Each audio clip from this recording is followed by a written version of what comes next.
What's up, guys? It's Jim from Wrestle Wellbeing here, and welcome back to a brand new episode of The Unseen Battles, where we're going to be diving into our guests' journey through professional wrestling and also going into their struggles and battles, but hopefully some triumphs as well with mental health too.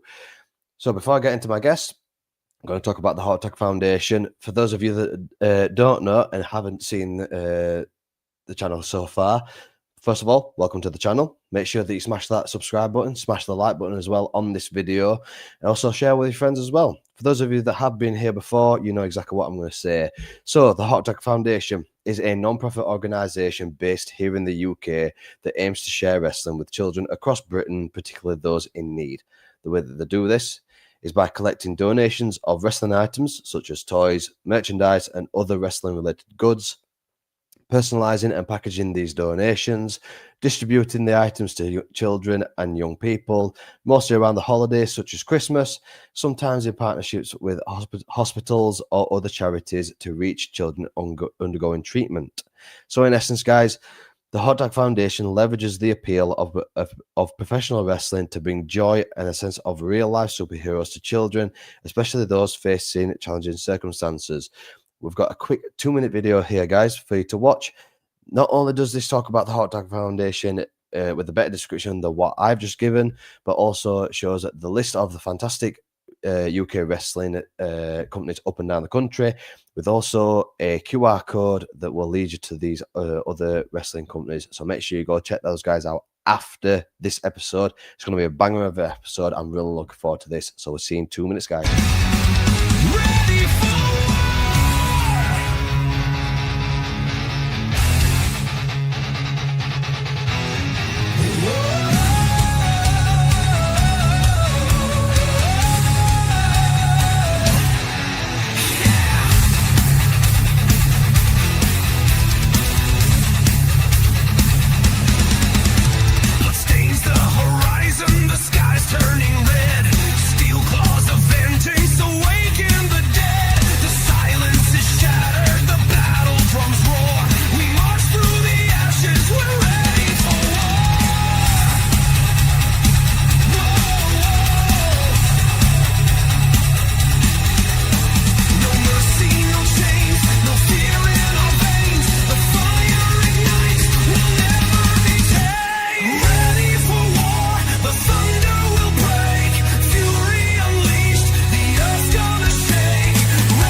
So there you have it, guys. Make sure you go check out the Hot Dog Foundation along with all the fantastic UK wrestling companies up and down the UK with those QR codes. But on to today's episode of The Unseen Battles, guys.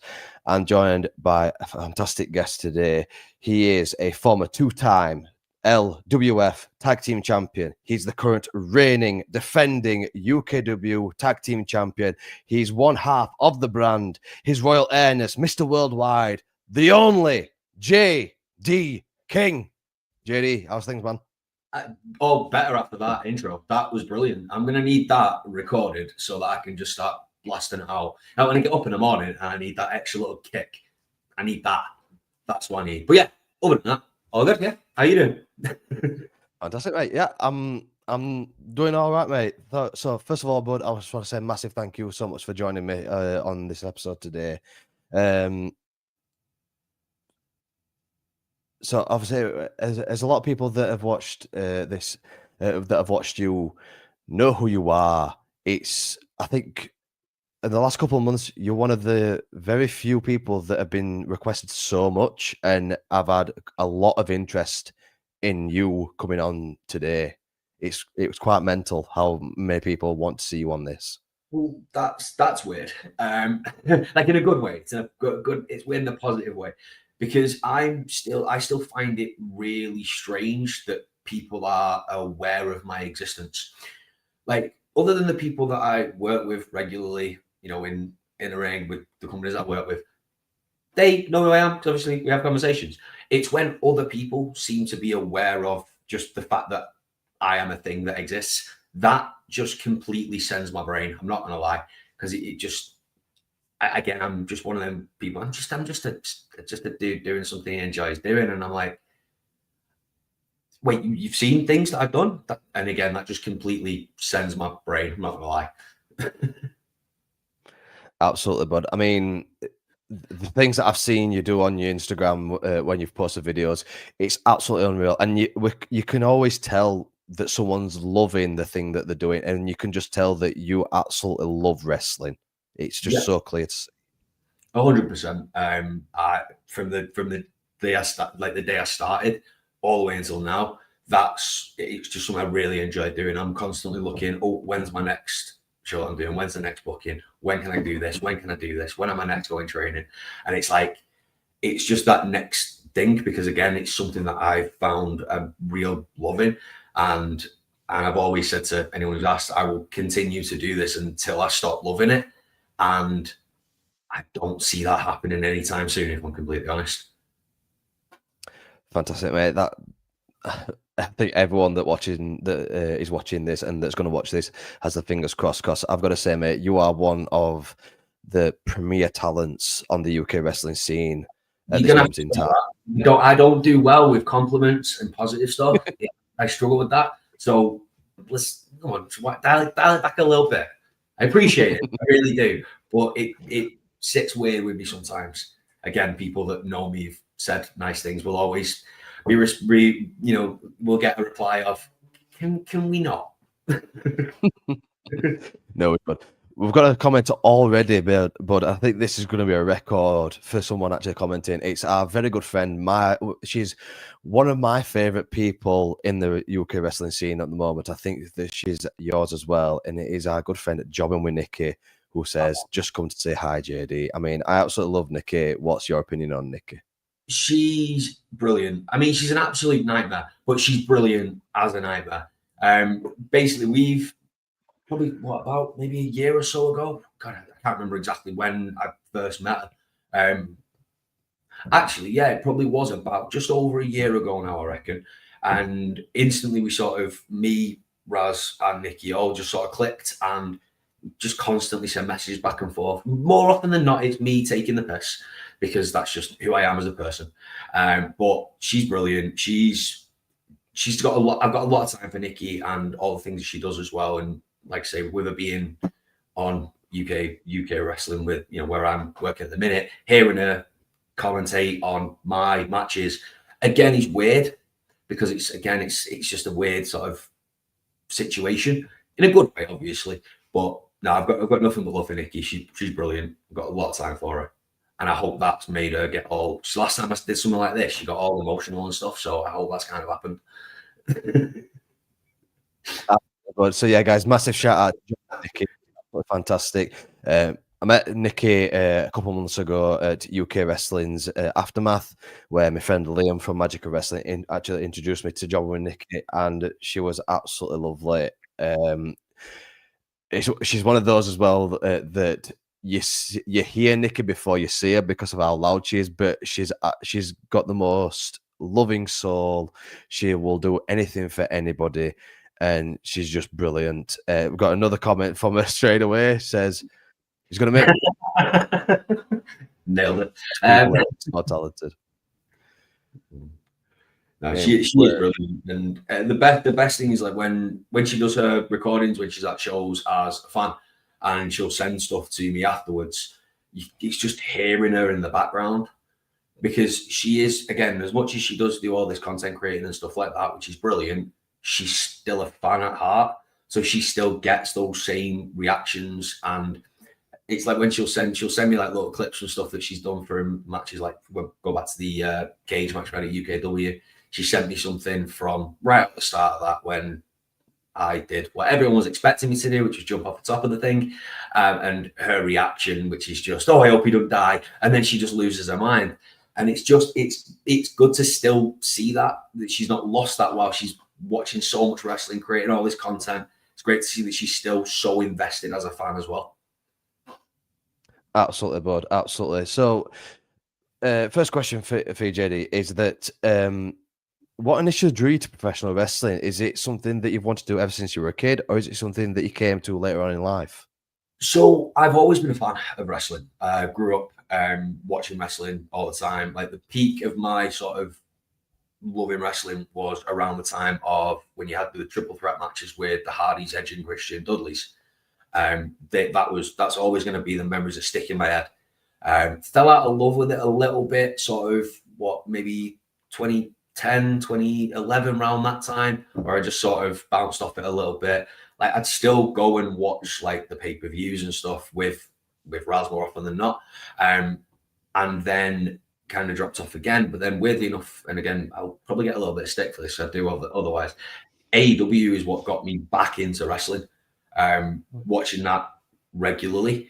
The actual getting involved myself was never something that I ever really considered, because, you know, I'm not in the greatest shape. I'm 5'7" at best. And it was always the land of bigger dudes when I was growing up. Then in terms of actually getting involved, it was when I lived in Greece for 2 years during the pandemic, which was interesting time. I got back. I was in terrible shape. I wasn't in the greatest space, and Raz had already started training at LWF, and he was like, "Right, get yourself down, meet some people, get yourself moving, and see where it goes from there." It took me a little bit longer to get started with it from that point, and then sort of I jumped in, fully committed to it. Probably around, it was going to be March 23, I'd say, is when I really fully committed. Went to a Future Shock training, like beginner sessions thing, and then from there it's just sort of spiraled. I've never went into it with any intention of being on shows or having matches. It was really just a case of a way to get back in shape, which wasn't just going to the gym, and meeting a few new people with similar interests. And then you fast forward to now, and this is where I am, and it's mad, absolute madness. Absolutely, mate. Absolutely. So, can you describe to us what was that first training session like? What was it like when you first took that bump? So I don't actually, weirdly enough, I don't remember the first bump that I took. But what I do remember is being at LWF, and the first move I took was a spine buster off Moonbear. I don't know if you've seen any of Moonbear stuff, but he's not a small fellow like myself. He is. I love that guy to bits. So nothing but good things to say about him. But yeah, the first thing I took was a big spine buster off him. Felt that and was like, I shouldn't have enjoyed that as much as I did, but I do. So this is now a thing that I'm gonna do. So yeah, that's the first bump I remember taking. In terms of everything else, it was more a case of just the bits that I do remember is like the first sessions running the ropes, having all the bruises up and down my back. First time taking buckles, because I don't half-ass things. I will throw my entire self into something. So again, bruises up and down my spine.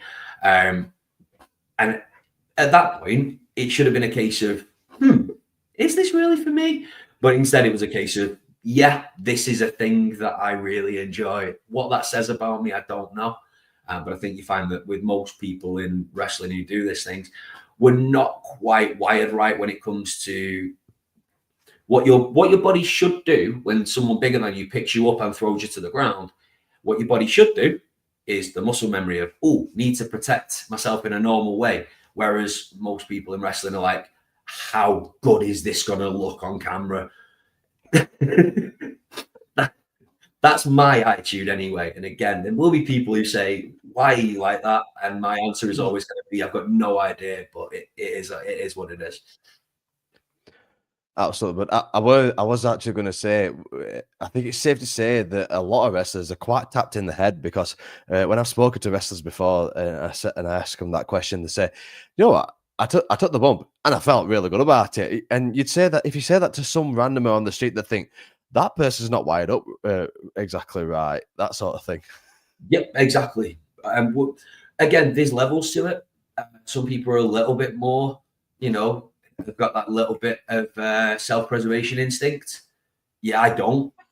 And I think that sort of lends itself to what I do. I know how to do things relatively safely, but in a way where it doesn't look safe, which is kind of what we're going for. So I think that's, again, not to sort of blow smoke, but I think my sort of place in sort of wrestling is having much bigger dudes throw me around and me like make it look like I've been hit by a truck. That's kind of where I've found my little place there. Definitely, bud. We were speaking just before I came on stream about a little clip that's on your Instagram page and also on UKW's, where you had your entire chest caved in and your soul came out your body because our very good friend Mr. Mustafa Khan decided to give you a very handsome chop that sounded as though a bomb had just gone off. So, Yeah. do you want to explain to the ladies and gentlemen what the story behind that is? So that is the dictionary definition of the consequences of my own actions. Because again, Mustafa is such a lovely bloke. You've spoke to him. He's a genuinely lovely guy. But nothing. I've not known him that long. That was that day where he chopped my chest through my back. That was the first day I'd met him properly. I think I'd said hi to him in the past, like when we've sort of crossed paths at UKW, but that was the first time I'd had a proper conversation with him. And I don't think he was overly, happy about me going, yeah, man, do it. And don't hold back, lay it in. We want to get a reaction out of this. So again, it took a bit of let's call it persuading during that match. And then, yeah, he just sort of reared back, whole hand through the chest. I have got a picture which not the best lighting, but you can see like the little handprint marks on my chest from it. So that's a good one. But it's one of them things where I would prefer it to be like that, where someone will literally throw all the way through. Because at the end of the day, we're trying to suspend this disbelief, aren't we? At the end, that's what we're trying to do. And if it looks like someone's holding back, you can tell. So I'd rather someone full-blooded, fully commit, and it look good. Maybe sting a little bit, definitely downplaying it. But I'd rather take that than be able to watch it back and go, ugh, that didn't look great. So I think that's, again, it's about finding that balance. You don't genuinely want someone to, collapse all of your ribs, but it's that balance between that and still hitting, strong, hard in safe places is the standard sort of term that gets thrown around. Absolutely, bud. Nick is throwing a 2 cents in. She says that chop was so hard it knocked rise off the apron. Yes, it did. I didn't know that until after it. So, for people that obviously don't, yourself and Ryan are part of the brand. Yes. How did that come about? How did that come to pass, mate? How did you get to know Ryan, and then when did you decide to become a tag team? So I've known Raz for, I'd say 22, 23 years now. We've literally grown up together from really young age. Again, bonded over wrestling. He'd already started sort of doing his training, getting involved in matches before I stepped in. So he was working LWF shows as the real Ryan Lowe brand. And then he'd had this idea of it becoming a bit more of a bigger thing. So then I would have turned up weirdly enough, I think we've literally just passed, the 11th in. We've just passed the 2-year anniversary of our first tag match, which was on the 29th of October in 23. So that whole situation was he was getting himself involved in a match. It was a mystery tag partner thing. And here I am. And then from there, it's kind of just spiraled into what it is now, which is kind of, it's good to see, because we do put a lot of effort in with, the promos that we do, because we're always trying to do promos, the music, the vibe, getting the gear right, everything like that. It's sort of, that's just evolved over time. But yeah, I've known him for, like I say, 20 plus years, and it's just, I think it clicks because we've got the same sort of mindset for wrestling as well, and we counterbalance each other quite well as well.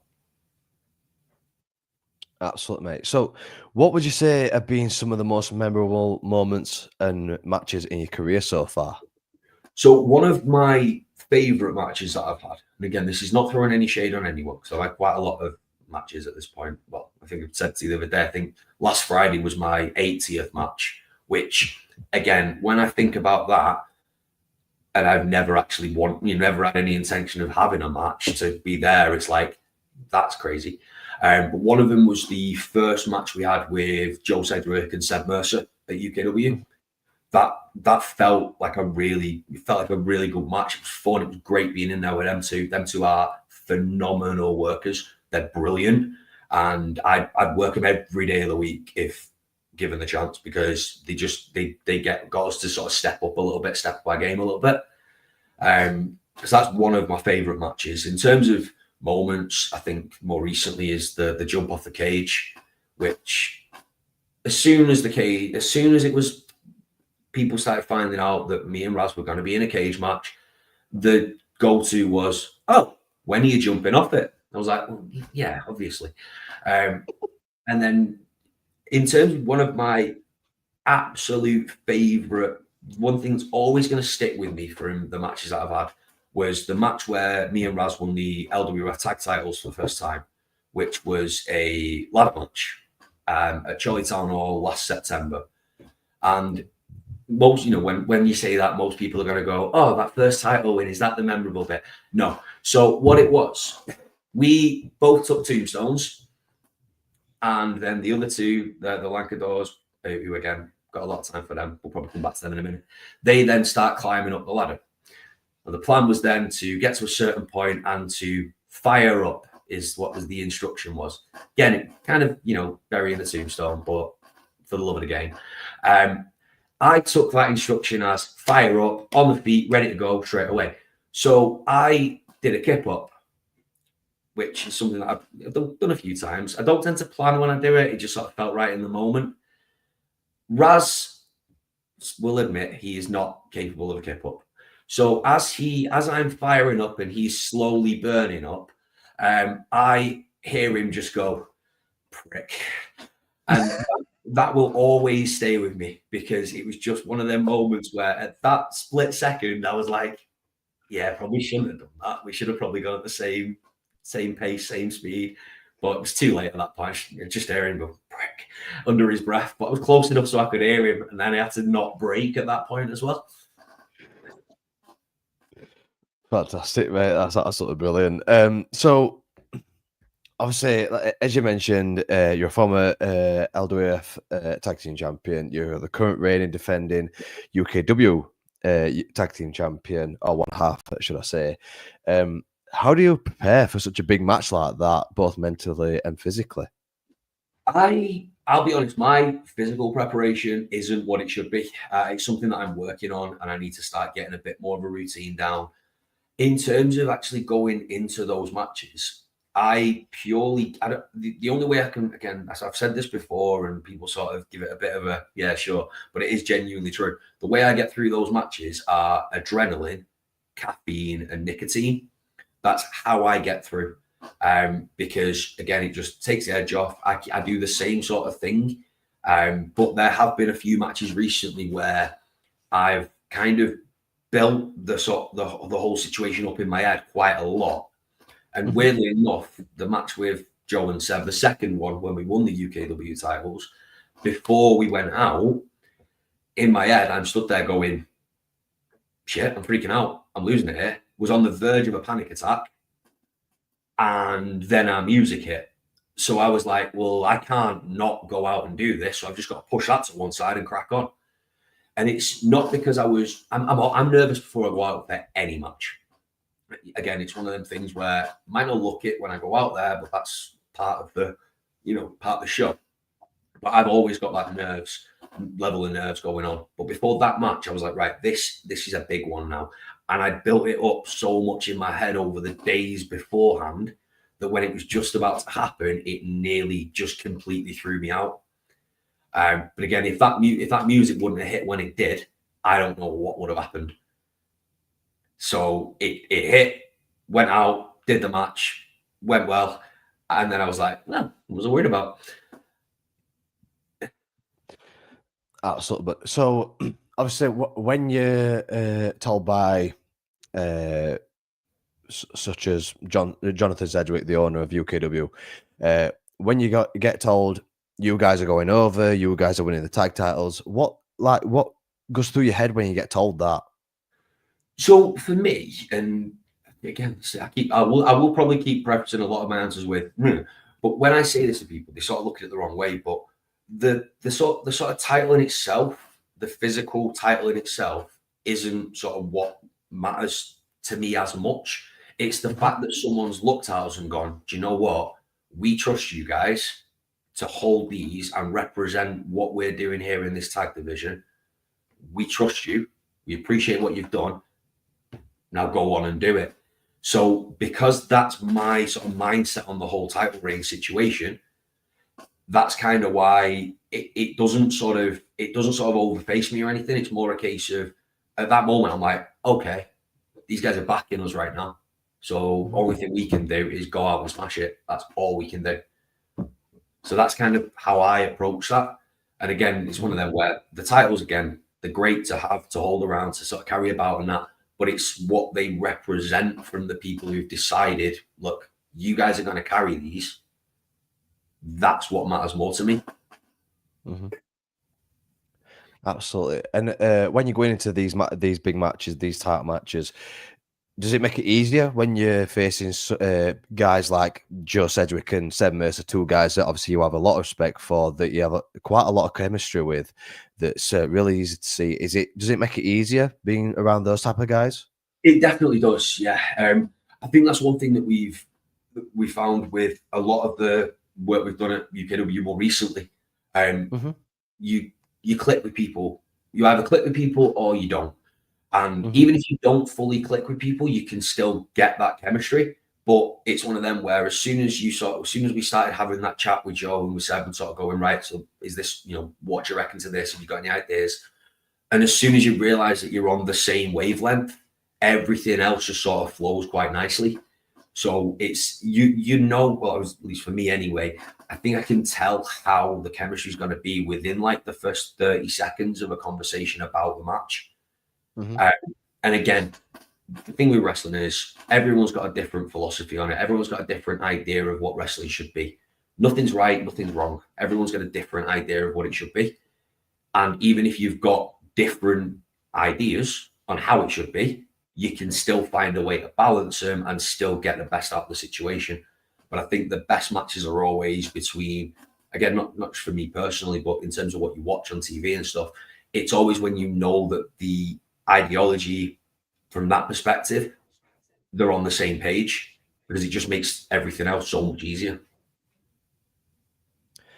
Definitely. So when it comes to obviously like yourself, Raz and another team booking sort of like what you're going to do in the match, do you find yourself bouncing off ideas with the other people that you're going to wrestle? Do you involve people that might not even be in the match? So if it's if Monty or Mustafa Khan walks in, you might say, Mustafa, what do you think of this? Bounce ideas off of him. Or do you try and keep it just between yourselves, just so that like you don't let anyone know, sort of thing? Well, it's not about sort of not letting anyone know, because more often than not, when you're in the locker rooms and you're getting yourself ready and stuff, everyone's sort of focusing on their own matches, and Mhm. it's just one of them things where occasionally you'll have someone who'll sort of, if you're doing like a little bit of a run through and you sort of go in, okay, well, this will be here, this will be here. You might have someone who will go, oh, I've just noticed this. And then as soon as they mention it, you go, right, actually, yeah, that does make sense. But usually I like to go into any match with a rough idea of a structure in my own head. Mhm. Again, it's flexible, it's fluid. I'm never going to turn around and say, this is the idea I've had, this is what we're doing. It's always a case of, here is a baseline structure. What do you reckon? And if people go, yeah, that makes sense, you then fill in the blanks. If people then go, oh, actually, what about this? It's like, yeah, cool, not a problem at all. Because at the end of the day, we're all working together for the same goal. You know, I've not got one of those fragile egos where if someone turns around and says, that idea you've got, yeah, that's shit, I'm not going to sort of take that personally. It'll be like, okay, what have you got? And we'll sort of bounce that way around. And I feel like that's always the best way to go, because if you've got one person trying to call the shots, when you've got, let's say you've got a tag match, you've got four people in the ring. If you've got one person trying to call the shots across the board, it's not always going to be the best way to go. Everyone's got to have their own input in my opinion, anyway. Absolutely, completely agree with that one, mate. Sam, that buddy. So, would you say that you've faced any challenges in your career so far, aside from mental health? That could be injuries, personal problems, anything like that. So I think there's been a few niggling injuries. So I was dealing with a bit of a shoulder thing since like August, and I've just kind of been cracking on. It's getting better now, but again, it's one of them things where if I am sort of working a little bit hurt, which to be honest, most people are, and there's a difference between working hurt and working injured. But most people are. I will always tell Raz, but I might not always tell the people that we're working with, because I don't want them to be worried about anything. I don't want them to think, oh, well, I've got to change this because of that. So I don't tend to do that. But I think with me, it's more a case of I've not had anything. Actually, I was going to say I've not had anything that sort of ruled me out of a match, but I ended up with a concussion back in March earlier this year.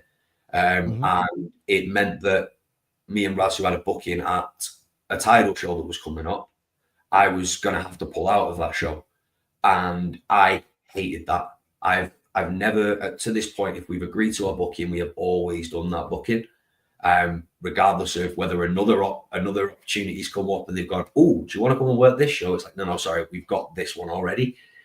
So that really, really affected me. And it wasn't, the concussion was bad enough, but the fact that I was thinking I'm gonna have to pull out of a show made it so much worse for me, because again, I just didn't want to let the side down. Now, as it turned out, that title show was cancelled anyway, due to, I can't remember the exact reasons at the time. It was back in March. So that made it a little bit easier, but it was one of them where I will never, if I've agreed to a booking, I will always try my best to do it. And to this point, I've not had to actually pull out of a show that's gone on, which I'm quite happy about. So again, it's more of that more personal pride than anything else. I don't want to let people down. And if I have to turn around and go, sorry, I can't do this show, they might just sort of go, do you know what? Fair, I completely understand. But in my head, I'll be like, well, that's it. They hate me now. We're never getting booked again. So it's that kind of mindset that means that even if I am working hurt, I'm still going to do it. Last July, actually, this is always a funny one. I popped my hamstring doing the splits. I can't do the splits. So basically, it was LWF training, and we were doing a bit of a rolls thing where you go in, do a couple of rolls, and you add something on the end. And you had Lily, who's one of the kids who sort of goes to LWF training there as well. She's always been there with her mum and dad. We love them to bits, by the way. She's gone in and done the splits. People were going in afterwards and they weren't doing it. And I basically got peer pressured into doing the splits by a 12-year-old girl and a bunch of people in a room. Dropped down into it, stood back up and was like, nope, that's my hamstring gone. That was on the Wednesday. We then on the following Thursday, we got the opportunity to work Burnley Pro Wrestling at Turf Moor. That would have been on the Saturday. And instead of going, might not be the best idea considering I've got bruises all the way up and down my legs. One my leg. I went, yeah, we'll do it. And then I went and did that, and it involved me. And that match ended up with me jumping off the top of a couple of stacked up picnic tables as well. So again, it's just one of these days. It's gonna cause me an issue, but it's not happened yet. So I'm just gonna keep doing what I'm doing. But never again with splits. Absolutely, man. So, would you say that you sort of like you take a lot of pride in your commitment to things? Obviously, you like to show a lot of respect to companies that give you that platform, sort of thing. Would that be a fair assessment? Yeah, 100%. 100%. Because at the end of the day, these people are giving us a chance to do something we love doing, and it might be in front of a different crowd. And you might get other people that see you there as well. And if I'm on the show of whatever show it was going to be, whether it was title shows that we've done, Burnley Pro, LWF, UKW, any of these, whichever show it is, we're representing that company. And I'm gonna put everything into it because I want to represent it in the best way possible, in the best way that I possibly can do. Absolutely, mate. So we've got a couple of Instagram questions before we go on to the mental health questions. Excuse me. So first question is from LWF Lisa Cam. We love Lisa. We love Lisa. So Lisa asks, can you tell us about a moment in your career that didn't go to plan in or even outside of the ring, but ended up becoming one of your favorite memories? Ooh, the one that springs to mind, it's not that it didn't go to plan, it's just that I haven't really thought it all the way through. So it was in that ladder match for LWF last September. So you had Clash and Moonbear holding on either side of a ladder. There was space between them. I was coming from behind him, and I was going to baseball slide underneath it, pop up, drop kick the ladder, so they both fell. I had it, and then I was just going to double stomp the ladder. So all of that happened. What I hadn't realised is that as I've stomped on that ladder, it sort of pushed it, and it's gone and smashed Clash straight in the face. And then I didn't think about, again, I didn't know that bit at the time. It wasn't until afterwards. And he's like, yeah, I'm absolutely fine. I'm like, brilliant. It wasn't until after where I've then realised, well, I'm now stood and I've got a ladder. I've got my legs in between these rungs of a ladder. And the next part of the footage is me just sort of picking it up, sort of waddling around a little bit so I'm not dropping it back on him, putting him down and then jumping out of that ladder. Like, well, there you go. That's the thing that happened. So that's something that does stick in my head as well, because it was just daft. And I think that kind of lends itself to how me and Raz are anyway. A lot of the stuff I do as well that sort of that happens, a lot of it's off the cuff anyway. But as far as other moments that have sort of gone wrong, I can't really think of any, to be honest. There's a lot of matches that I'll watch back and go, oh, well, that was shit, for things that I do because I'm really critical of myself. But it's not that it's gone wrong. It's just that I don't think I've done it in the best way I could. Okay, mate. Yeah, completely get where you're coming from there, buddy. So next lot of questions is from our very good friend, Mr. Steve Grimshaw. It's quite a staplement with the questions on this show. I believe it was Steve that actually recommended that I get in touch with you to come on the show. So big shout out to Steve Grimshaw. First question that he asked, bud, is how has it having such a close friend in Raz impacted your journey into wrestling, and how much of your decision making around your individual character do you run by him?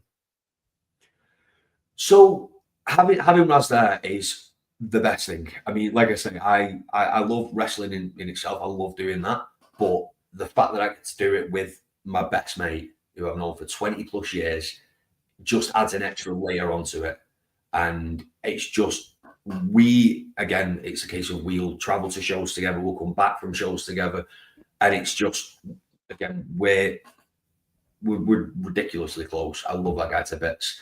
And we'll sort of just bounce off each other, bounce ideas off each other. Like I say, we're on the same wavelength. As far as character direction is concerned, this is a little bit weird, because if anyone was to say to me, what is JD King as a character, I don't think I could answer that question, because I don't really know. I don't really plan the way I'm going to sort of do certain things. Me and Raz have got our standard, music hits. We'll come out, we'll do our little bit of a pose out. Everything off that, I'll just do what feels right for that moment. Weirdly enough, it often results in me prancing around like a muppet. But that's just what feels right at the time. So as far as like character stuff, I don't know really. It's just, again, we kind of bounce off quite well, because I'm a little bit more sort of chaotic. I've got more chaotic energy to me, where Raz is quite deliberate. Mhm. I think that sort of is just how we end up. So I do a lot, like I say, a lot of the stuff that I randomly say is all off the cuff. I don't think about things beforehand. Things will just come out of my mouth. Thankfully, all the language has been perfect, considering I've worked mainly family shows, so I've not messed up that much. But other than that, I think as far as character is concerned, it really is just sort of a weird, it's an extension of myself, but in a different direction than I would have thought it would be, which I reckon we'll probably come on more to that in a bit, and I'll probably explain a bit why. But other than that, all the other ideas that we have, they are literally, everything is by committee. So when we come up with our movesets and stuff like that, we'll go, oh well, what about this? And then we go into this and this and this. That's all both of us. If we're not both fully committed, fully sort of set on an idea, we'll not do it. Same with the promos. We'll bounce ideas back and forwards when we're doing promos. We'll land on something that we both are happy with, and then we'll go with it from there. Absolutely, mate. So, Steve's next question is, what kind of things do you do to help you overcome nerves during a promo? So I'm quite lucky. I've not done that many live promos. That's something that I will need to probably start doing more to get more comfortable with. Done a couple since we've been at UKW. The ones that we record, there is a process to it. Now, me and Raz recorded one last night that has sort of gone sort of live today, and that basically started with, got to Raz's just after like 9 o'clock. So that's where we do it. Bounced a couple of ideas about, made sure we had everything right. And then, as much as I will every now and again, I will just say one take. It takes us about 3, 4, 5, 6, because we just end up making each other laugh by the things that we do. So I think because of that, it cuts through any potential nerves that might happen in front of that camera, because we will just sort of start taking the piss basically, and then we'll get to the point where it's like, are you ready to go? Yeah, I'm ready to go, and then we'll do it. The live promos are something that I need to work on. My delivery needs work.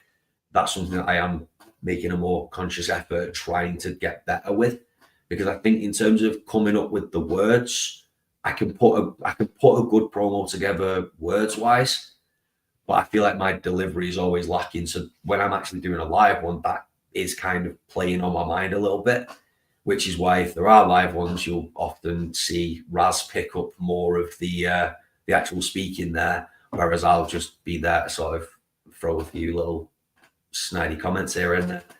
But that's just while I'm sort of building that part of the skill set up. Absolutely, mate. So, next question from Steve is, how have you been impacted by being named Tag Team of the Year last year by a prominent podcast? Has this added any additional pressure or provided new opportunities? So it was great. It was great to see that pop up, and like when we first spoke to Nick from Work the Left Side. Again, apologies, other podcasts that are available. So when we first spoke to him and he mentioned that we were included in it, we were like, hang on, how's that even a thing that's happened? So we never sort of looked at that sort of poll to think, yeah, do you know what? We might have a chance of winning this. We just kind of sort of we obviously sent things out to people saying, hey, go do voting. Don't have to vote for us, but if you do, thanks. So we did a lot of that. But then when it actually popped up and he was like, yeah, you won it. We did some daft promos based on it. We mentioned it as much as we could. The most pressure that came out of that was for us to try and come up with a merch idea that never happened because we couldn't land on the right thing, the thing that we thought, right, that's the one. We were back and forth on loads of ideas, me and Raz sort of trying to come up with loads of different things. And then by that point, like it had already been like partway through the year, and we're like, it's a bit too late to do it now, isn't it? So we just sort of ran out of time because we were like, right, there's a perfect idea out there. We just don't know what it is yet. So it was great to get that recognition, even if personally I don't think we should have been in there because we were still really fresh at that point. So when that came out, it was literally just off the back end of our first year. And the names that we were in there with, you look at them and you go, yeah, those guys are all better than us. Or at least we did. Look at them, well, those guys are all better than us. They deserve it so much more than we do. And I think that's sort of where, when it popped up, I was like, hang on, this is weird. And it took a bit for it to sink in. Absolutely, mate. So, final question from Steve. Obviously, massive shout out to Steve and shout out to LWF Lisa Cam for the questions, guys. Steve's last question is: having spent most of your time in one promotion, how have you acclimated to a new locker room and a new training facility? So, yeah, we most of our wrestling career has been spent at LWF, which is where they gave us our first start. They gave us that opportunity, and we sort of picked up and ran with it from there. And we'll forever be grateful for that initial opportunity. That's it's never going to go away. That love we've got for that place. Walking into UKW for the first time, again, we didn't really know what to expect because again we're new guys rocking up, and it was just brilliant straight out the gate. The vibe was great. I've met some brilliant people there who I've got a lot of time for. I've mentioned obviously Joe and Seb, mentioned CJ as well. Tommy Dillon's been great with us. Mustafa Khan's been great. I mean, again, I've missed some people out. I do apologize. It wasn't intentional. I love you all. But yeah, it's just been such a great vibe in there. Everyone has no one sort of looked at us and gone, hang on, who are these two outsiders? What's going on here? Everyone's been like, oh, great. What are we going to do?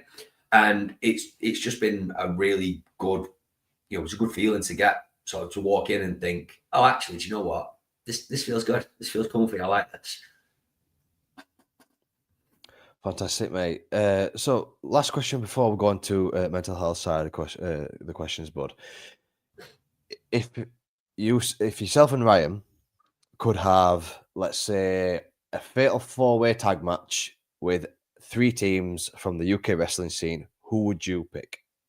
Oof. So I'd throw Meatwagon in there. Troy Ryan, Alex Daniels. We've worked with Troy previously, but it was him and Lily Winter. To work with Meatwagon would be brilliant. That's something that I definitely want to do. We look at Isaac North and Rob Drake. To me, I don't know if you've noticed a theme here. The big dudes that I can bump about for like a crash test dummy. We've been in the ring with Rob previously when we worked Tidal earlier this year. And again, this is going to be another one of those sentences I'm going to say, and you're going to go, you all right? Rob beat the shit out of me in that match, and I absolutely loved it. It was great. It was exactly what it needed to be. And again, apologies for the language, but essentially what I said to him before we went out is, oh, in the heat, you just fucked me up, bro. And understood the assignment, did exactly that. Brilliant. And I've got a lot of time for Isaac as well. Love the guy to bits. Only been in the ring with him for about 3 minutes, if that, in a rumble that we did last year, which was for Wrestle Story. Don't know if you've seen that popping up, but I'll come back to that in a bit because Adam and his mum will kill me if I don't mention it. But yeah, so those two. So who's that? So Meatwagon, Robin Isaac, and I don't know about the other one.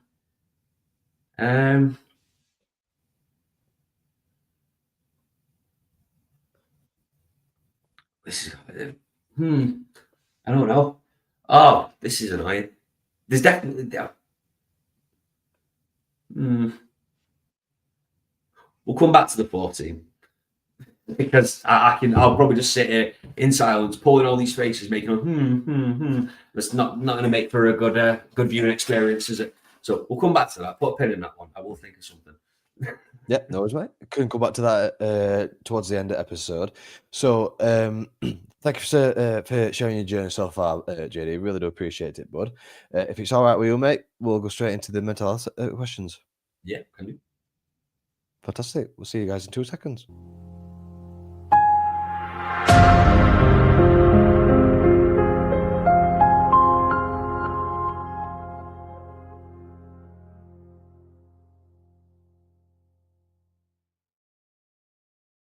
So, just before we get into the questions, I just want to put a quick disclaimer out there, guys. If you're wondering why I keep turning my face away, it's because I'm still suffering from a cold and I don't want to be coughing into my brand new microphone. So that's the reason why. I'm not being ignorant. I'm not being a twat. So yeah, just calm down. So, first question I want to ask JD is, I recently started doing this question just yesterday with Chloe Nightshade, and I'm going to ask you the same question, bud. What is your biggest fear? Oof. I'm trying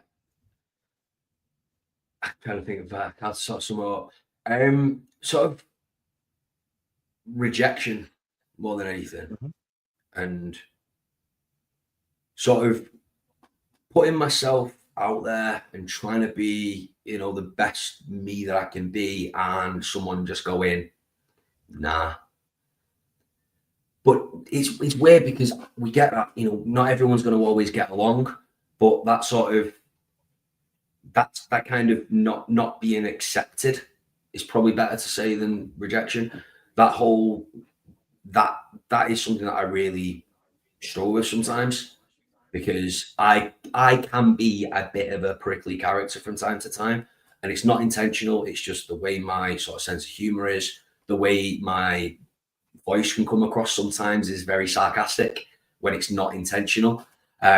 So it's stuff like that if people just sort of go, well, no, we don't want you here because of the way you are, that's something that does scare me a little bit. So I'm always sort of nervous. Again, walking into UKW, I was nervous about, are these guys going to want us here? Are they going to like us?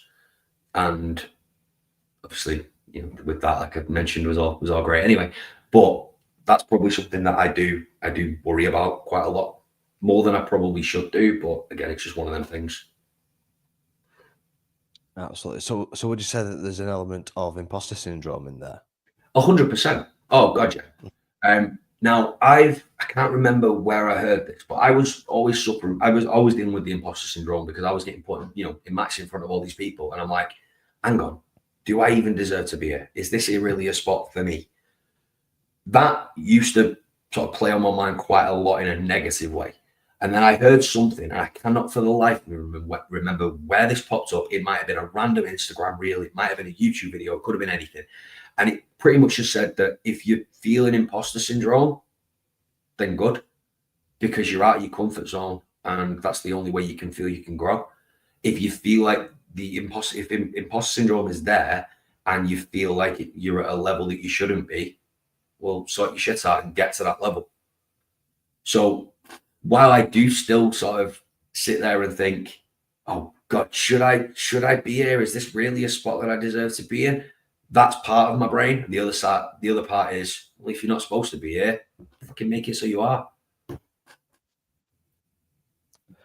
Absolutely, mate. Absolutely. So we've got a comment from LWF Lisa Cam, who asked the question. Says sorry that she's late.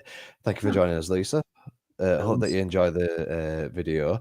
We have actually answered your question that you posted to JD on Instagram. If you've got any more questions, Lisa, feel free to post them in the chat and we'll try and get to those questions. So, JD, can you share a bit about when you first started experiencing your mental health struggles? So the first time I sort of accepted that I was struggling was probably in what would have been the January of 2021. So I mentioned earlier that I was living in Greece for 2 years. So September 2019, I packed my stuff, up sticks, moved to take a job out in Greece. That process happened over the course of about 3 weeks. So yeah, that happened quite quick. Went over to Greece, started the job there, met a girl out there. That happened, things happened quite quickly there. Ended up sharing a place together. Then the pandemic hit. And again, I'm not, can't really speak firsthand for what happened here, but over there, it was very strict in terms of there was curfews for everything. If you needed to leave your house, you had to send a text message to a certain number to give a reason as to why you were leaving the house. And then you had to wait for a reply to then be allowed to go out of the house. That took its toll. That was really tough. Then what it also did is it meant that I couldn't meet new people in this new job because the world was closed down and I was working from home. So it was just me and this girl that I'd met. January 21 comes around and we have a relationship breakdown that caused me quite a lot of issues. And then she left Greece, went back to where she was originally from. And for 8 months, between the January of 21 and the August of 21, when I came back, for 8 months, I was on my own. I was completely isolated from everything. Couldn't come back home. So couldn't see my mum, my sister, my nephew at the time. Obviously, I've got a niece now as well. That's why I say at the time. He's still my nephew. Couldn't see any of my mates. And that really, really took its toll on me. I was eating all the wrong food. I was drinking way too much and I was just spiraling. And I knew that in that sort of August, at the start of August, I believe it was, can't remember the exact date now, start of August 21, I knew that if I didn't book that flight, quit that job, book that flight, come back home, I probably wouldn't have made it through the rest of that year. Because it was just rough being on my own in a foreign country where I couldn't actually do anything because the world was closed. So that was a really rough time, and that's where I think prior to that, again, this is also something else not healthy. I used to just bottle everything up, didn't deal with it, didn't speak about anything. It would come out on, everything that I'd sort of bottled up would all explode when I would have had too much drink, and that's something else we'll come to as well. But that's how it would have been dealt with prior to that. At that point, it was where I was like, you know what, can't keep doing it like this. So I actually was speaking to a therapist out in Greece during that time. That was my real outlet for someone who I could speak to, because I didn't know if I could speak to anyone back here, because I didn't want them worrying about me, knowing that they couldn't get to me or I couldn't get to them. So I was speaking to, there might have been the odd conversation here and there, but it was really with that therapist I was speaking to that sort of didn't obviously resolve the issues, but it kept me on a level where it didn't sort of drop to a really dangerous point, let's say.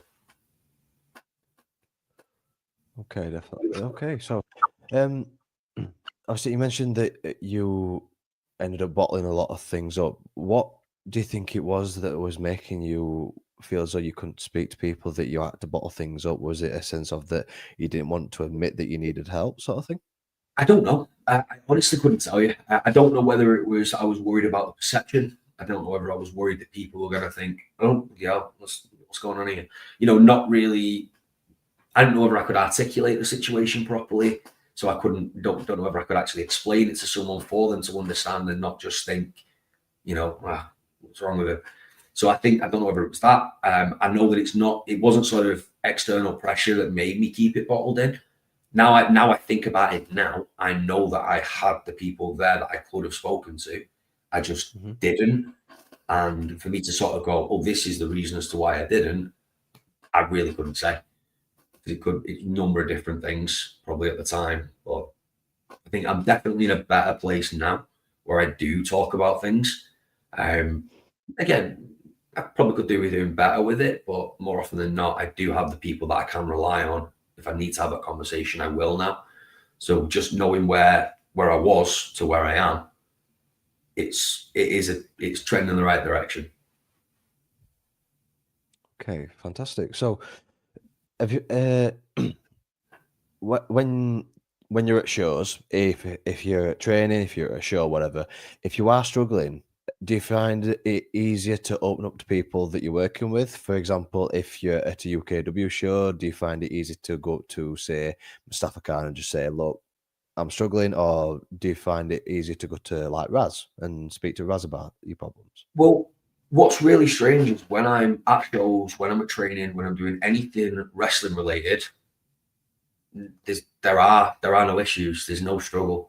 That's become a safe place for me where nothing. I'm focused on what I'm doing there and the fact that that thing in itself is something that's making me happy. So I don't really get that point where, again, I've had like a really rough day, like if I've had a bit of a nightmare of a day at work, which it does happen, and then I get to say UKW, get up to Batley and walk through that door, everything's fine because I've got the people around me that are all sort of, it's good to see everyone. It sort of lifts the spirits, and essentially that day that I've just had just gets pushed to one side, and I can forget about it. That is one of the things that I love about this whole wrestling thing that I've somehow found myself in. And it's because it is just something that I never sort of get there and think, oh shit, I'm really struggling here. I need to speak to someone. It's more a case of, oh, I was struggling, but I've just crossed the threshold of this door. Everything's much better now. Fantastic stuff, mate. So, would you say that you've experienced any specific challenges related to mental health within wrestling? So, I'll give you some examples: performance anxiety, pressure, travel, body imagery, and social media scrutiny. Have you experienced any of those whilst in your career so far? I have got body image issues. There's a reason I wrestle in a shirt, and it's because I'm not comfortable with the way that I look without a shirt on. And even though some people have turned to me and gone, oh, don't worry about it, no one's going to be looking at it, it's more a case of in my head, I've got a match to do here, and I've got to make sure I'm safe. I've got to make sure they're safe. I've got to make sure these people are enjoying it. I don't want to add another thing onto that list of going, shit, is the camera catching something here that I don't want? So again, the body image issues is something that I'm working on.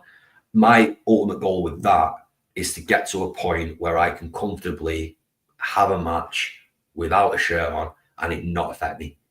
That's something that I've not put a timeline on that because that adds an extra level of pressure that I don't want to need to deal with. But I know that is, again, it's small wins, but that for me, if I can get to that point, it'll be like, do you know what? I did something here. As far as like performance anxiety, I'm always exceptionally anxious before going out.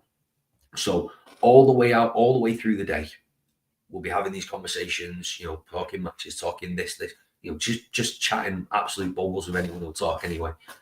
And then it'll get to that point where we're ready to go out for the match. The nerves will hit, and I'll be like, shit, trying to rattle, trying to just distract myself, think of something different, to sort of push something aside. Music hits, out I go. And it's all sort of waits, it all gets left behind. And then weirdly enough, the adrenaline that carries me through those matches will carry on. And it sort of overrides the anxiety and the nervous feeling that I get. I always look at those nerves as a good thing because, and I say this to, when I've been there when people have done their debut match, I've always said, are you nervous? They've gone, yeah. I'll go, good, because it means you want it. So that's the other side of it as well.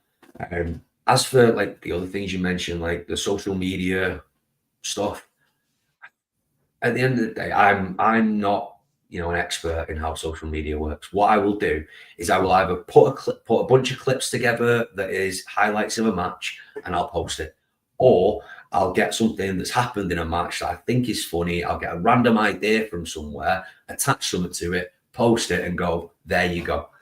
And then I won't even think about it. I don't tend to look at view numbers, like numbers, comment numbers, nothing like that, because it's not real.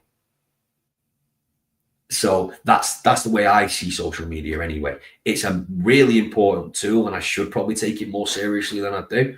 But at the same time, more often than not, anything you see on social media, unless you know it actually happened, it's not real.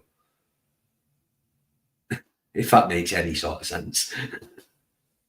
Yeah, definitely, bud. So obviously, when you're going from outside of wrestling into wrestling, so if you're traveling to UK W for a training session or a show or whatever, would you say that it's sort of like before you're there, you are the person you are outside? As soon as you walk through that door, you turn into JD King.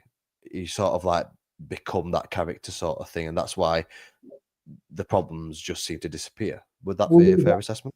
That only really happens on shows where I'm doing matches. When I'm going out, the music's hit, I'm going through that curtain, I'm doing an entrance to work a match. That's where I stop and JD King starts. Before that, it genuinely is just a sense of those things that were bothering me a minute ago, they don't need to bother me now. I'm around people that I've got a lot of time for, I can have a chat with.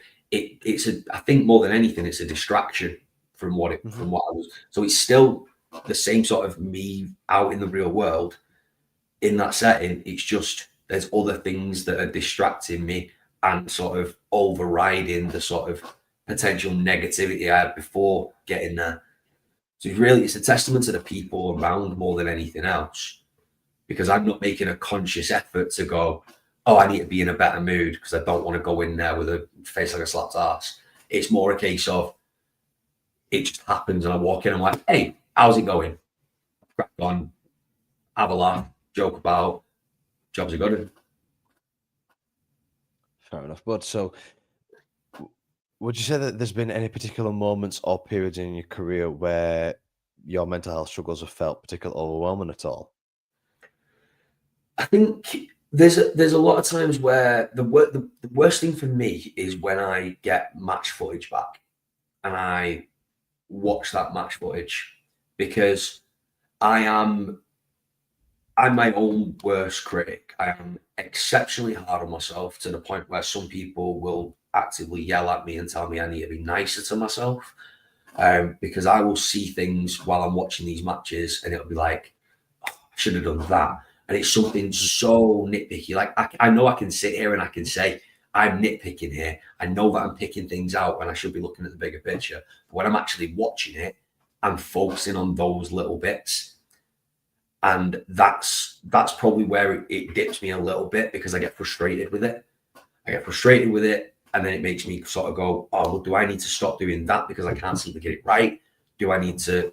But then when sort of I'll have someone say that the other people don't know that you did that, and I'm like, that's not the point. It's not that anyone else knows that bothers me. It's the fact that I know. So that's probably the bit where when I do watch a match back,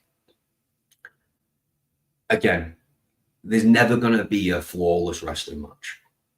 That's something that I'm well aware of.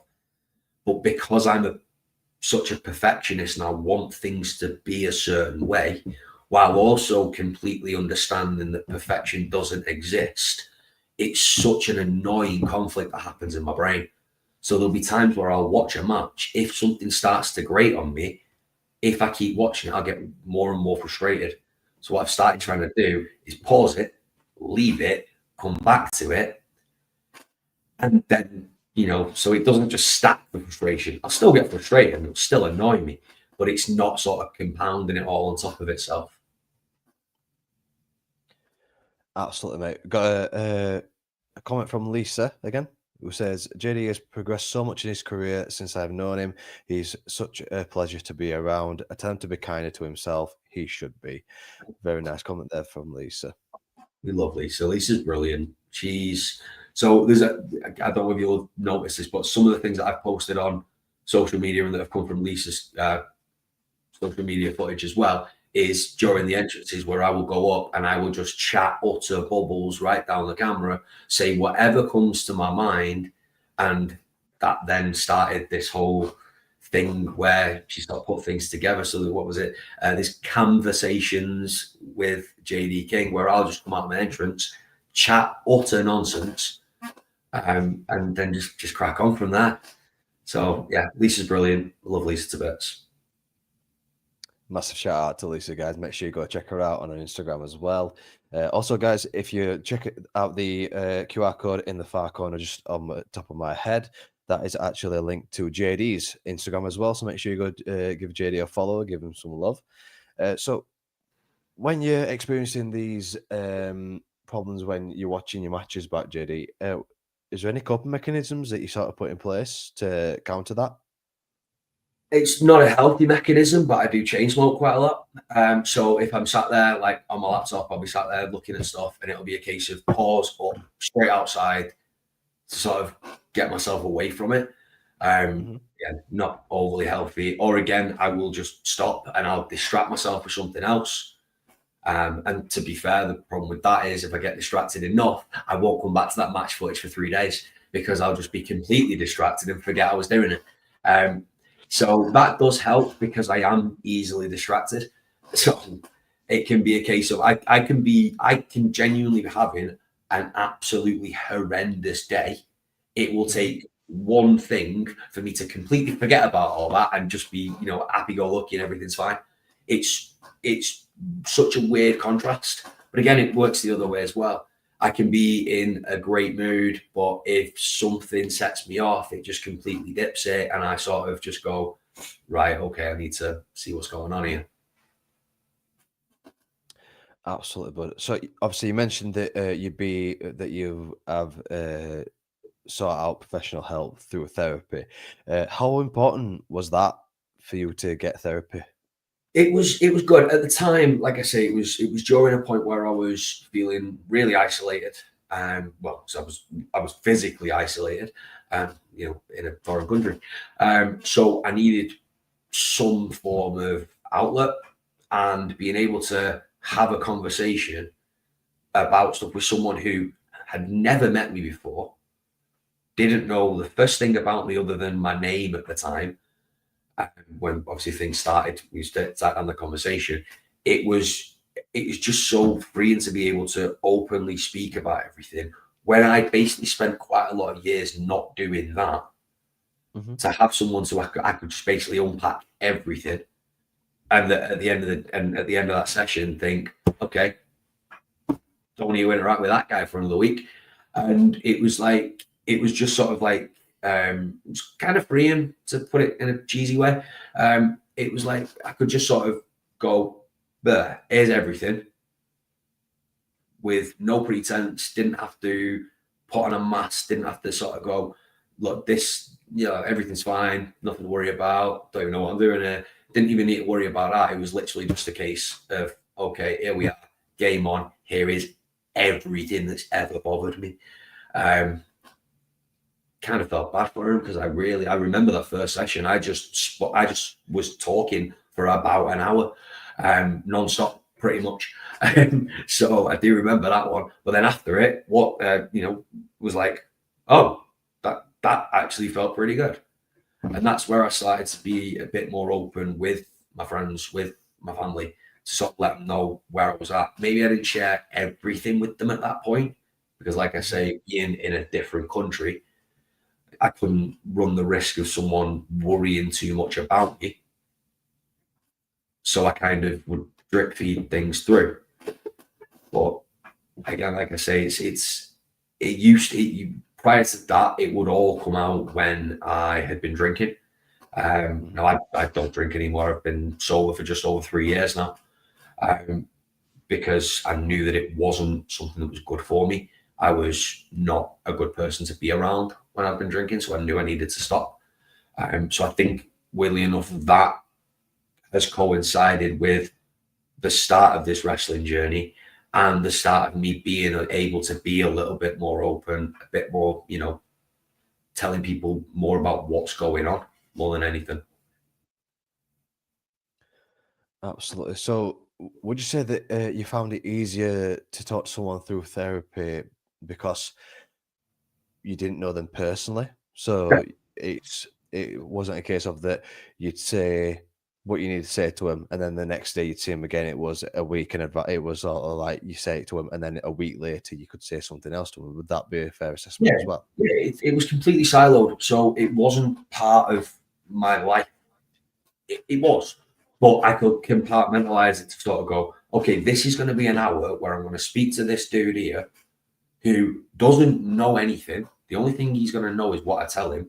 So I can be completely honest, completely true, and completely open because he doesn't know how that will be different from how I'm usually acting, where I've got this mask and I'm keeping up this pretense of everything being okay and being strong and being stable and being, a rock, which I never was. I know I never was. I would have told myself I was back then, but God, no, I wasn't. So it's a case of me being able to go, okay, well, this is how I'm actually feeling with no sort of fluffy language, no, like I say, no pretense to it. This is the situation. And then I could sort of put that over to one side, go about my business, knowing that that in itself has made things feel a little bit clearer and a bit better in my head because I've just lifted this whole weight. Mhm. And I didn't have to worry about sort of carrying that with someone like you say, who I'm going to see the following day. Absolutely, absolutely. So, what support system would you say that you rely on, both within and outside of wrestling? Do you speak to family, friends, and then obviously when in wrestling, is there a particular person that you speak to other than Raz, or is it primarily just Raz? Mainly it's Russ, but I do have other people where if I'm sort of conflicted on stuff, if I need some clarity on something, weirdly enough, we mentioned him a few times already, and he's at risk of taking over this entire show, isn't he? Weirdly enough, Steve Grimshaw is someone who I do speak to a lot because, again, I've got nothing but love for that man. He's a brilliant guy. I love him to bits. And I know that, again, it could be something wrestling related where I need a bit of, where I had an idea and gone, does this sound daft to you? Or it can be, I can just have conversations with him. Again, probably lean more into the wrestling side of things, Raz for the other side. And then I've got my other half who she made me promise not to talk about her too much. But again, she's someone else who has been massively supportive in all of this. She's really helped me with my mental health situation where, it is okay to not to use the cheesy line, but it is okay to not be okay. And I can open up to her, I can tell her what's going on. And I do that without any judgment, without worrying, without any sort of fear or apprehension, because she's just amazing and she's just there for whatever I need her.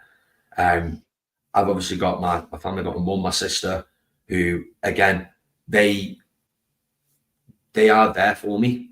I would never say that they aren't, but I tend to not go to them with too much stuff because I don't want them worrying about me. Mm-hmm. So this is the other side of it as well. I don't want to burden them by having them think, is he going to be all right? Because I know I am. There are moments when I don't know if I am, but 100% of them moments where I don't think I'm going to be all right, I've got out the other end of. So it's a pretty good hit rate when you think about it. So I don't want to burden them with too much. I will obviously open up a little bit more. I used to be completely closed off to them as far as like how I'm feeling is concerned. It's not the case anymore. But I know I've got those people there should I need them. And there will be other people that I've not mentioned. And I do apologize if any of them see this and think I'm throwing shade. I'm not, I promise. But I have got those people there should I need them. Absolutely, JD. So, for anyone that's watching, whether they are a wrestler or a fan or just someone at random that's watching this, if they're struggling with their mental health in silence and they don't know what to do, don't know who to talk to, what advice would you give that person?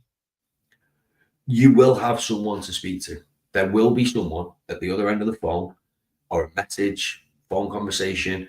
Again, there are obviously charities and support mechanisms out there in the wider world that I'm sure you'll probably touch on a little bit more than I will because you'll probably be more aware of them.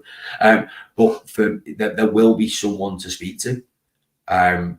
Again, you might not feel comfortable doing it, but at the end of the day, anything that's worth doing, it's not always going to be comfortable. And there are so many people that would rather listen. Why do I keep going back to these cliches? But it's true. This one, people would rather listen to your story than hear a eulogy at your funeral. And again, this is probably going to sound like I'm just chatting out of my arse here, but if there is anybody who does see this and is needing someone to talk to, message me. That is an open invitation. Just reach out. You might not know me. I might not know you. Absolutely fine. Probably better if you don't because you'll feel more comfortable. But the thing with me is, and again, this is something that has been used as a sort of funny little thing, but it's quite useful. People are always saying that if you ever want to share a secret with anyone, share it with me because I will never break that trust, mainly because it's not my business to share someone else's business. But again, if there is anybody who's watching this and is like, who can I reach out to? I genuinely mean this. Reach out to me if you don't think you've got anyone else. And then what I'll do is I will tell you who else you've got to go and reach out to. We'll have a laugh about it and you'll be fine. Absolutely. But so, how do you believe that the wrestling industry as a whole can better support its performers' mental well-being? I think it's best done internally. And I think for me, I operate on a very, very simple structure when it comes to wrestling and how I treat people. And that is very simple, which is don't be a dick. Because at the end of the day, you don't know what someone else is going through. You don't know anyone, if you don't know someone's secret, whatever's going on, why would you want to sort of be a source of more irritation? Just don't be a dick. If you don't like someone, that's fine. You're not always going to get on with everyone, but smile, say hiya, ask if they're all right. Jobs are good, move on. Not saying, you have to sit there and have a 20-minute conversation with absolutely everyone you come across, because you don't. Not everyone's got the time for that, and not everyone's going to want that. But a smile, a handshake, a hug, how you doing? Good to see you. That's all it needs to be. And just, again, I think it just boils down to, like I say, that very simple thing that I try to live by myself. Some people will still say that I am a dick, but I'm a different kind of dick. But it's just don't be a dick. It has nothing to just be nice and be civil and polite to people. That can change someone's mindset in one day. And again, I know it comes back, it's sounding really cheesy and stuff in it, but it can literally, you can be walking down the street. Like there's mornings when I'm walking through Manchester City Centre when I'm going to work, and I might be in a bit of a, oh God, I'm up early. It's going to be another one of these days. All it takes is someone walking past going, morning. And I'm like, oh, yeah, that's all right. And that's all it is. It literally can be something smallest gesture can make a massive difference. But I think people are more concerned with themselves sometimes. Whereas if everyone is nice to everyone, that means everyone is being nice to everyone. So everyone wins. Absolutely, mate. Absolutely could not have said that better myself, JD. So as we start to wind down, bud, what role would you say that wrestling has played in your overall mental health journey? Would you say that it's been a source of strength? Has it been a challenge? Or has it been a bit of both? It's definitely a bit of both. Now, I think in terms of wrestling in itself, like I say, I love it. It gives me, again, talking specifically about shows, it gives me 10, 15, maybe 20 minutes to go out there, do something I enjoy, and try and put smiles on people's faces.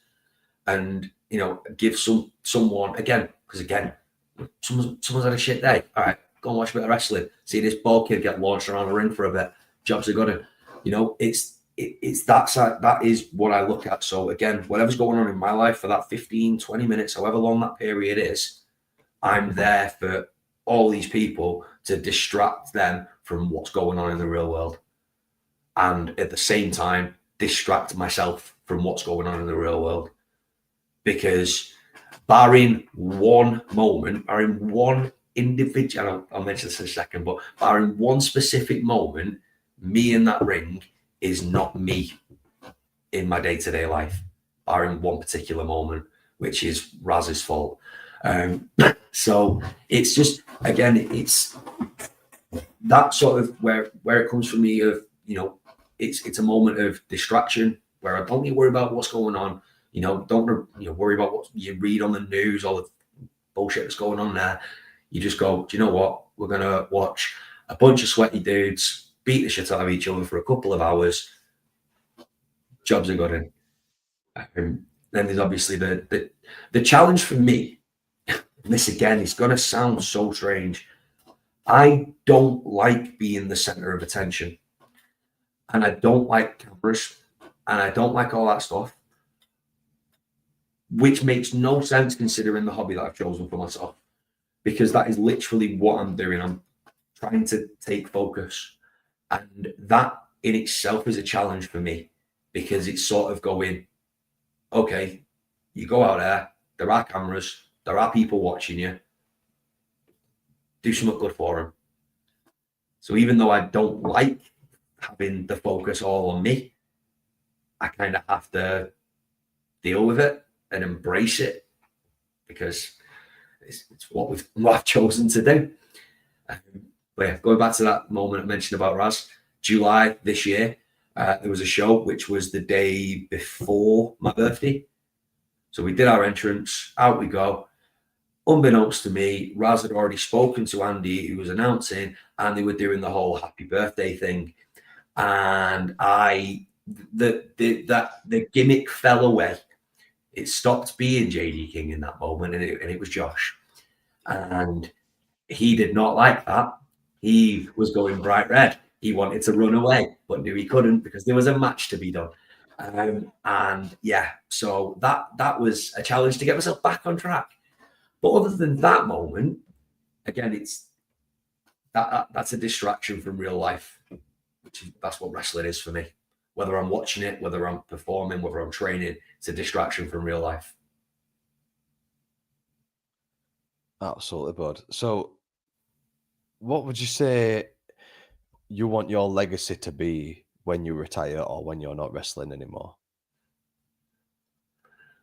Do you know what? Weirdly enough, I'm not bothered about sort of the accolades and people go back and go, oh, do you remember this match? I just want people to go, do you know what? He's a decent wrestler, but he was a good dude. That's it. I don't want nothing more than that. I want people to be able to look back and go, do you know what? Seen him do some pretty cool stuff in a ring, but he wasn't a dick, was he? That would suit me down to the ground. Absolutely, bud. So, coming on to the last couple of questions, got another message from Lisa here who says he's already Mr. Worldwide.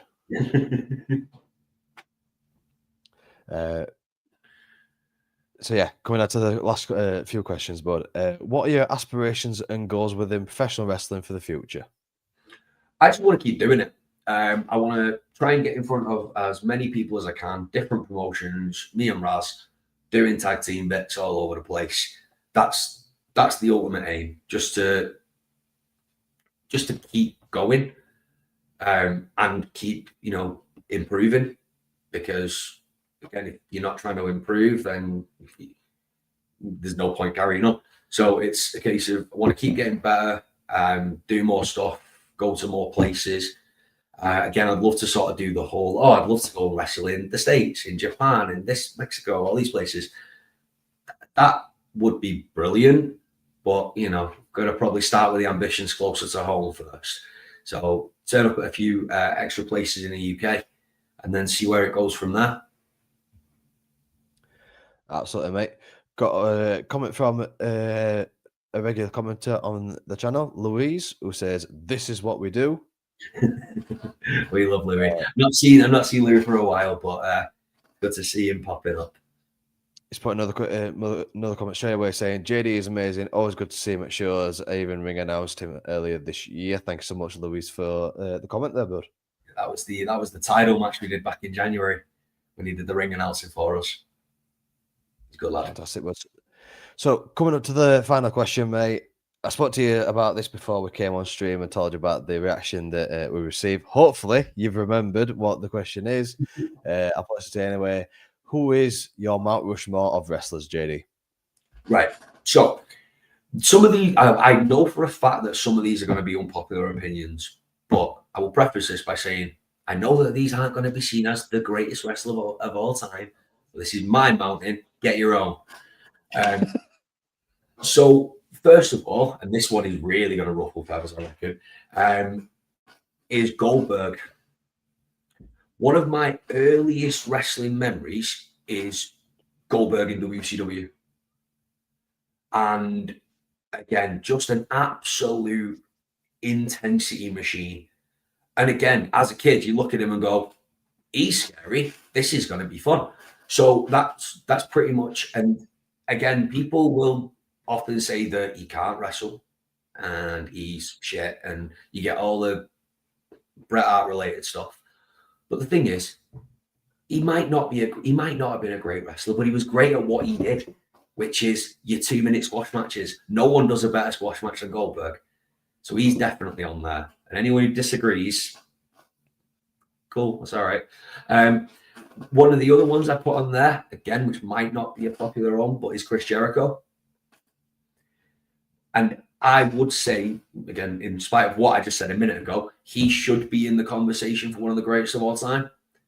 The longevity, the fact that he's reinventing himself constantly, he's always been relevant.